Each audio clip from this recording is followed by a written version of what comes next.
What is up everyone? My goodness, it has been a long time. I apologize. Sorry, मैं regular YouTube पे videos upload नहीं करता. Today I have a very unique item for you, something which I have been using since last 3 weeks. और मैं genuinely consider कर रहा हूँ कि अब मैं स्मार्टफोन से वैसे तो वीडियो शूट करता नहीं, लेकिन स्मार्टफोन से मजीद वीडियोस कम कर दूँ शूट करना और इससे बढ़ा दूं. But before we get into the full review, मैं आपको सिर्फ बताना चाहता हूँ ये डिवाइस है क्या. This is a 360 camera. ठीक है, जैसे आप अगर इससे वीडियोस बनाएंगे, रिकॉर्डिंग करेंगे, तो ये कैमरा सिर्फ फ्रंट या बैक पे रिकॉर्ड नहीं करता, चारों डायरेक्शंस में रिकॉर्ड करता है. फॉर एग्जांपल मिसाल देते हैं कि इफ यू आर हाइकिंग, ठीक है, हाइकिंग पे आप नॉर्मली स्मार्टफोन से या सामने की वीडियो बना सकते हैं या अपनी या सराउंडिंग्स की.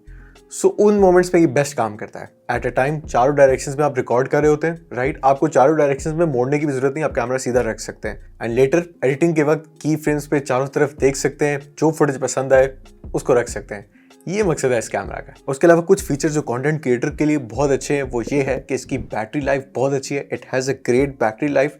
इट्स स्मॉल, पोर्टेबल, आप आराम से अपनी जेब में या कहीं भी इसको इजीली कैरी कर सकते हैं. ये देखने में बहुत एस्थेटिक भी है एंड इसका UI या डिज़ाइन या बेसिकली जो सॉफ्टवेयर है वो बहुत स्ट्रेट फॉरवर्ड है. इसको यूज़ करना बहुत आसान है. सीधे सीधे आप देख सकते हैं सामने 2-3 ही बटन्स हैं, कुछ कॉम्प्लेक्स नहीं है, कुछ मुश्किल नहीं है. आपकी आसानी के लिए जब आप इससे शूटिंग स्टार्ट करते हैं तो it makes things a lot easier for you. So I am kind of convinced कि ऐसे कैमरास शायद फ्यूचर में स्मार्टफोन को काफ़ी हद तक रिप्लेस कर सकते हैं, बिकॉज ये कस्टमर्स या क्लाइंट्स या कंज्यूमर्स के लिए बहुत आसानी बना रहे हैं. बट ये तो सिर्फ मैंने ऊपर से बड़ा व्यू आपको दिया इसके फीचर्स का. Let's now dive into the deep review of the Insta360 X4. सबसे पहले वीडियो क्वालिटी. आप इस कैमरा में 8K तक वीडियो शूट कर सकते हैं 30 फ्रेम्स पर सेकंड पे, जिनकी रेजोल्यूशन बहुत अच्छी है, कलर्स भी बहुत अच्छे हैं, कॉन्ट्रास्ट बहुत अच्छा है. नाउ ऑब्वियसली आप इसको बड़े कैमरा या बड़े सेंसर्स का 8K मत समझिएगा. I know it's a small sensor, but considering कि इतना छोटा सेंसर का साइज़ है, फिर भी जो डिटेल 8K में निकल के आती है, इट्स वेरी गुड. बट जब आप सेटिंग्स में 8K चूज़ करने लगते हैं, आपको नीचे एक छोटी सी वार्निंग दी जाती है कि कैमरा शायद हीट अप ज़्यादा जल्दी होगा और इसको लो लाइट में यूज़ मत करें. जिनमें से एक कंडीशन बिल्कुल हमारे लिए सच साबित हुई. हमने लो लाइट में 8K वीडियो फुटेज के 1-2 सैंपल्स लिए तो उसमें थोड़ी ग्रेन्स बिल्कुल मौजूद थी. पर जहाँ तक हीटिंग की बात है, ऑनेस्टली हम 8K में काफ़ी देर शूट करते रहे, हमें हीटिंग का ऐसा कोई इशू फेस नहीं हुआ. उसके अलावा रेजोल्यूशंस में आप 5K at 60 फ्रेम्स पर सेकंड शूट कर सकते हैं, जो कि स्लोमो भी हो जाती है और जो लो लाइट कंडीशन में थोड़ी देखने में अच्छी लगती है. जिस बात ने मुझे सबसे ज़्यादा सरप्राइज किया वो ये है कि इस कैमरा से आप फ्लैट कलर प्रोफाइल में वीडियो शूट कर सकते हैं, जिससे ऑब्वियसली आपको एडिटिंग के वक्त बेटर कलर्स, बहुत अच्छी डायनामिक रेंज भी मिलती है. इसमें inbuilt flow state image stabilisation है, जिसके रिजल्ट्स बहुत अच्छे हैं. ऑल्सो वीडियो शूटिंग में आपकी मर्जी, आप ऑटो पे शूट करना चाहें या मैनुअल पे, आप exposure, white balance, shutter speed और ISO मैनुअली भी एडजस्ट कर सकते हैं. इमेज क्वालिटी में क्या है बात आपको पता है, आप अप टू 72 मेगापिक्सल की पिक्चर इसमें बना सकते हैं. I will say it again कि बड़े कैमराज वाला, बड़े सेंसर्स वाला 72 मेगापिक्सल नहीं है, बट वो बहुत अच्छा है. Now the amazing part is कि जब आप पिक्चर्स कैप्चर कर रहे होंगे तब आपको वो शायद इतनी अट्रैक्टिव और अच्छी ना लगे. बट आई डोंट नो ये AI यूज़ करता है या थोड़ी सी कोई प्रोसेसिंग करता है.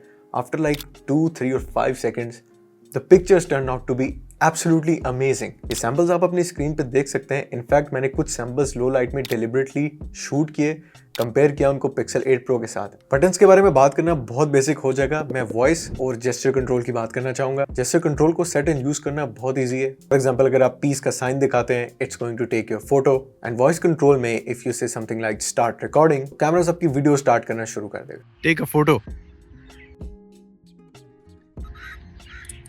रिकॉर्डिंग,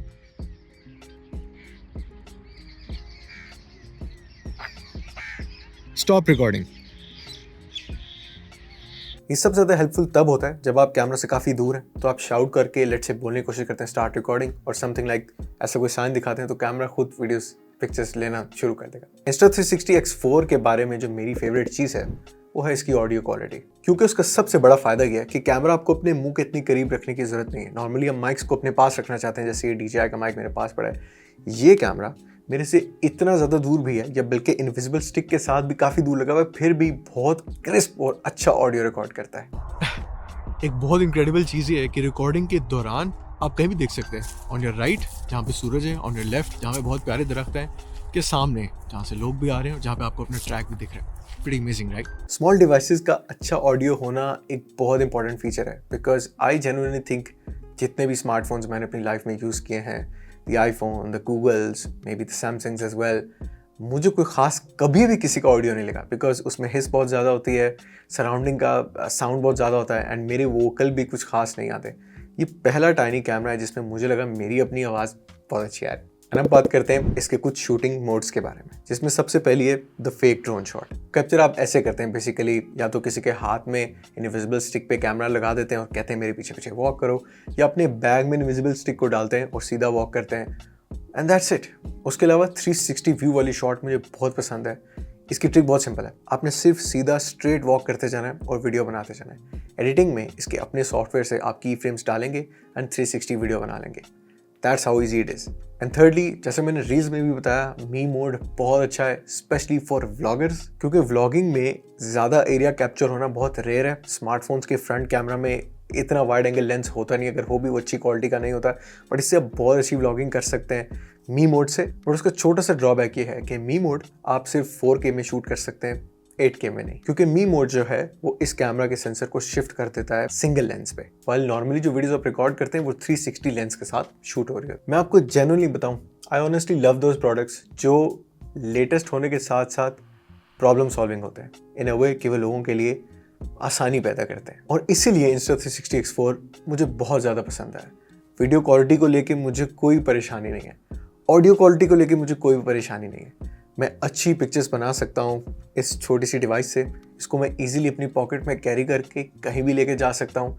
इसकी बैटरी लाइफ बहुत अच्छी है. जेस्चर कंट्रोल से मैं इसको ऑपरेट कर सकता हूँ, वॉइस कंट्रोल से मैं इसको ऑपरेट कर सकता हूँ. देखने में भी मेरे टाइप का है, ब्लैक है, एस्थेटिक है. एंड फाइनली मुझे मोमेंट मिस करने का अब डर नहीं है. मैंने सिर्फ ये रिकॉर्ड का बटन दबाना है एंड मेरे मोमेंट्स खुद ब खुद अलाइन हो जाएंगे.